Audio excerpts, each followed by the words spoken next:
Muy buen día, nosotros somos estudiantes de mitología y vamos a explicar la himenolepiasis. Esta presentación fue elaborada por Alejandra María Cruz, Ana Jessica Maradiaga, Andrea Estefany López y Angélica Montserrat Cálix.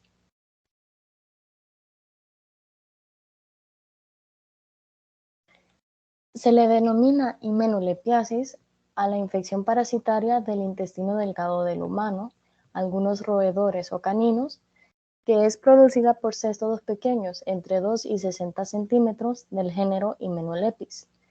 Existen dos especies del género Hymenolepis que parasitan a las personas, Hymenolepis nana o Taenia enana e Hymenolepis diminuta. Estos parásitos producen sintomatología principalmente en niños de edades preescolares y escolares. Algunos datos históricos sobre esta enfermedad es que en 1852 Theodore Bilharz describió la etapa adulta de Hymenolepis nana en autopsias de pacientes humanos y en 1887 Giovanni Battista Grassi describió el ciclo de vida de Hymenolepis nana. En cuanto a su taxonomía, sabemos que pertenece al filum de Platyhelminthes, su clase es Cestoda, la subclase es Encéstoda, la orden es Cyclophilidea, la familia es Hymenolepidea, el género es Hymenolepis y de especies están Hymenolepis diminuta y Rhodentolepis nana. Este cambio taxonómico es reciente, ya que antes se le conocía como Hymenolepis nana. Y por su reciencia no está totalmente actualizado los libros de texto ni en las prácticas.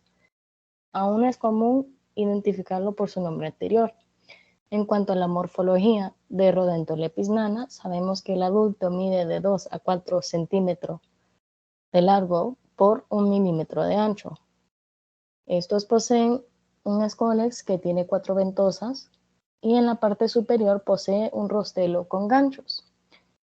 El cuerpo está compuesto de proglótides que pueden ser proglótides inmaduras, que no presentan estructuras diferenciadas, proglótides maduras, que presentan órganos genitales ya formados y se observan 3 testículos dispuestos transversalmente en línea.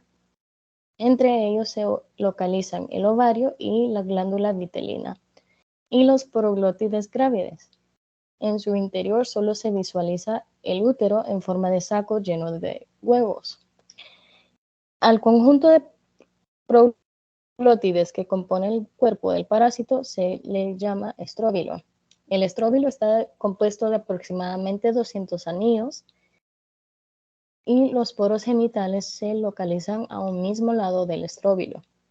Es poco frecuente que un paciente expulse proglótides, ya que estos se rompen fácilmente y los huevos emitidos al lumen intestinal se mezclan con el bolo fecal y aparecen en deposiciones. En cuanto a los huevos, es el cestodo más pequeño que parasita el intestino humano, con un diámetro de 40 a 50 micras. Presentan una forma redonda u ovalada, tienen un aspecto hialino con una doble membrana y filamentos en forma de mechón que salen de los polos anterior y posterior de la membrana interna. En el interior se encuentra una oncósfera o embrión hexacanto provista de 3 pares de ganchos.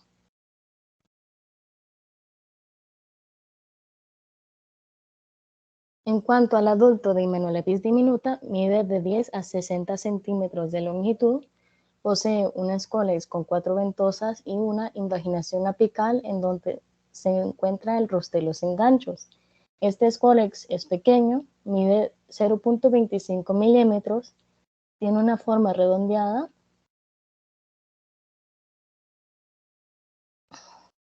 El cuerpo está compuesto de proglótides que pueden ser, de nuevo, proglótides inmaduras que no tienen una estructura distintiva, proglótides maduras que son más anchas que largas. Tienen los órganos genitales de ambos sexos que desembocan en un poro genital lateral y proglótides grávidas. Miden entre 2 y 4 milímetros de largo por 0.75 milímetros de ancho. Se desprenden en el intestino donde se liberan los huevos.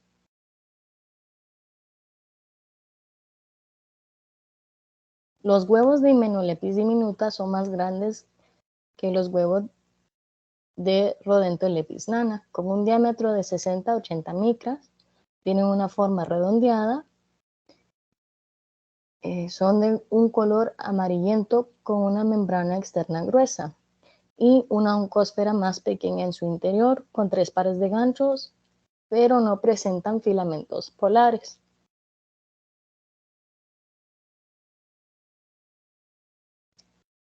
Ahora, el estadio larval tanto de Rhodantholepis nana como Hymenopletis diminuta se le conoce como cisticercoide. Este es el estadio que se desarrolla en el interior de un hospedero. Hymenopletis diminuta necesita de un hospedero intermediario como escarabajos, gorgojos o piojos, pero también hay registros de casos en que las cucarachas actúan como hospedero intermediario. En cambio, Rhodantholepis nana no necesita de un hospedero intermediario.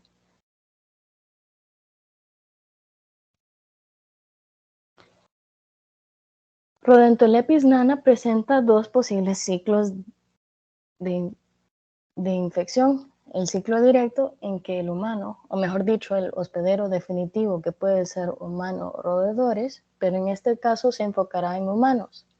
Se infecta por ingerir de manera oral huevos embrionados, sea por práctica higiénica, contaminación de agua o alimento.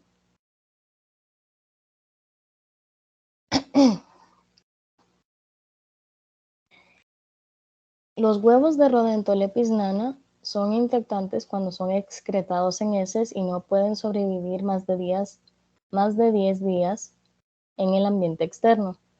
Al ser ingeridos por un artrópodo, se desarrollan en cisticercoides.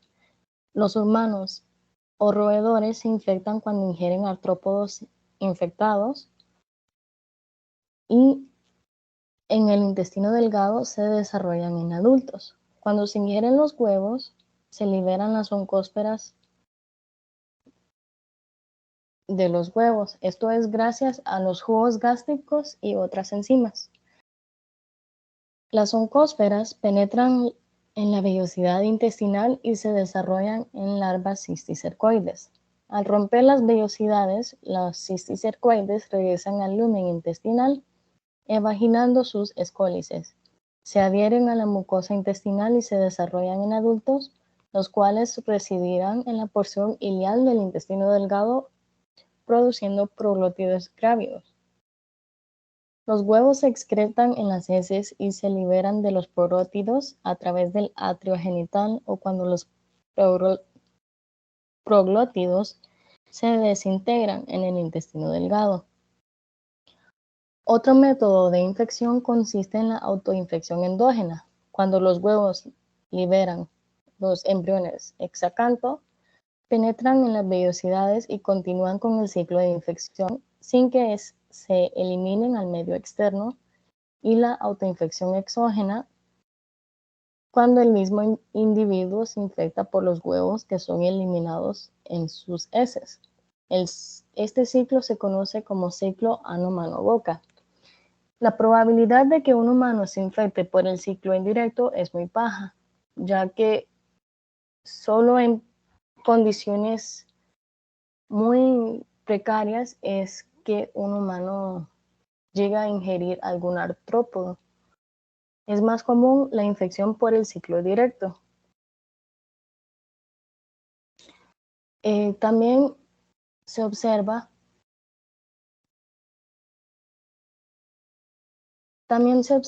que el estadio infectante de Rhodantholepis nana es el huevo embrionado o el cisticercoide, Y el estadio diagnóstico es el mismo huevo embrionado.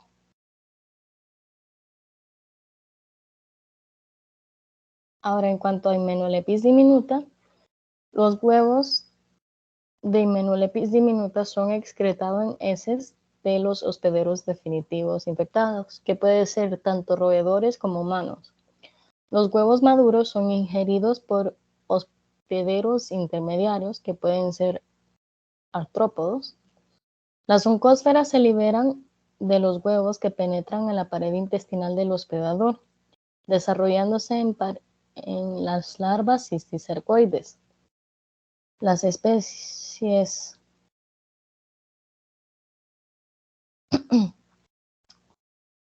Varias especies de artrópodos son hospederos intermediarios para Hymenopeltis diminuta. La larva cisticercoide persiste por la morfogénesis del artrópodo hacia su estadio adulto. La infección se adquiere por el hospedero mamífero después de la ingestión del hospedero intermediario conteniendo la larva cisticercoide. Los humanos pueden infectarse accidentalmente a través de la ingestión de los insectos en cereales precocidos, otros alimentos y directamente del ambiente. Después de la ingestión, el tejido infectante del artrópodo libera a la larva cisticercoide en el estómago y el intestino delgado.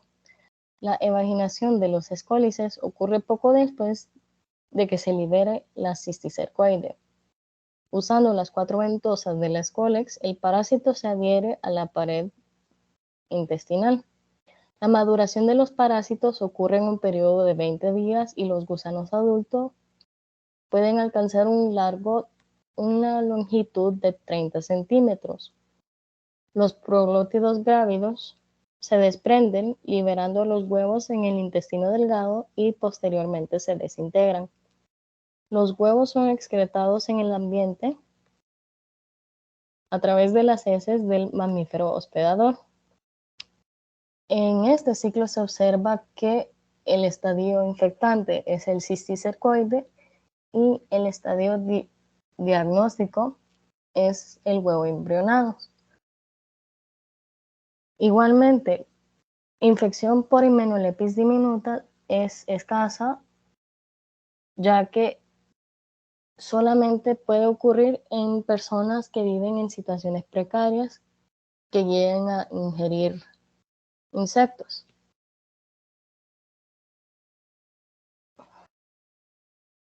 El daño en el hospedero está relacionado con el número de parásitos y la inflamación en general.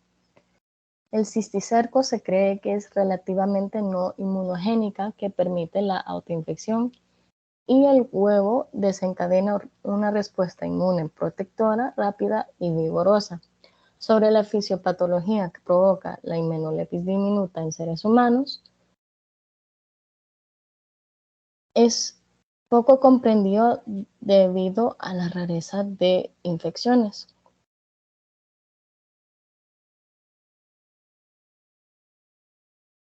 Las manifestaciones clínicas suelen ser autolimitadas en pacientes adultos, pero no en niños muy pequeños. En infecciones severas, los pacientes, principalmente niños, producen síntomas digestivos, como ser el dolor abdominal, el meteorismo, diarrea y bajo peso. Los casos de parasitismo por Hymenopeltis diminuta son pocos. Es más frecuente en niños y la sintomatología digestiva es poca o ninguna.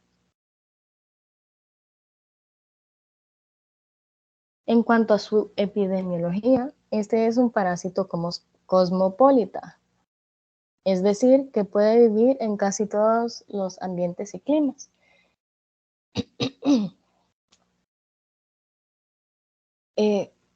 Existen más de 20 millones de personas infectadas en todo el mundo.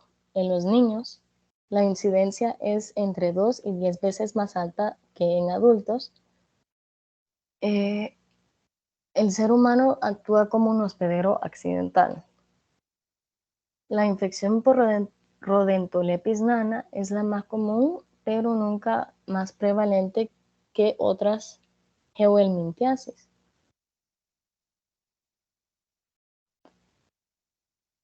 Ahora, como diagnóstico, se detecta los huevos en la materia fecal.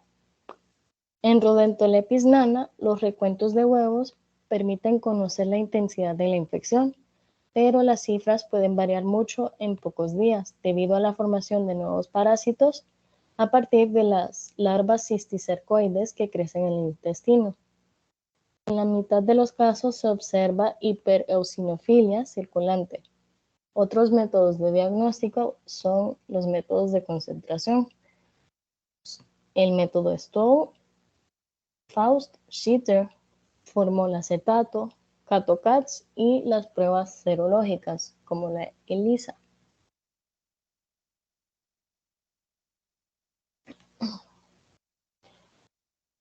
Como tratamiento se tiene como fármaco principal el praziquantel, ya que es efectivo tanto contra el adulto y los proglótides. Tiene como dosis única 25 miligramos por kilogramos, la cual se debe repetir a las 2 semanas. La niclosamida es un tratamiento alternativo, ya que es efectiva contra los adultos, pero no tan efectiva como los proglótides. Este es un tratamiento de varios días y se hace un examen de heces al final de la terapia, ya que puede necesitar un tratamiento adicional.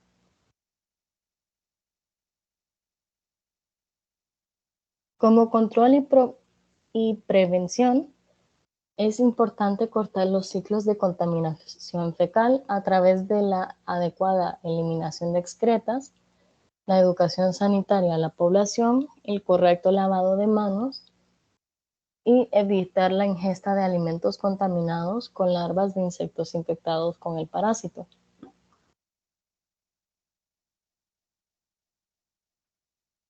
Estos son nuestros artículos de referencia y esto es todo. Muchas gracias por su atención.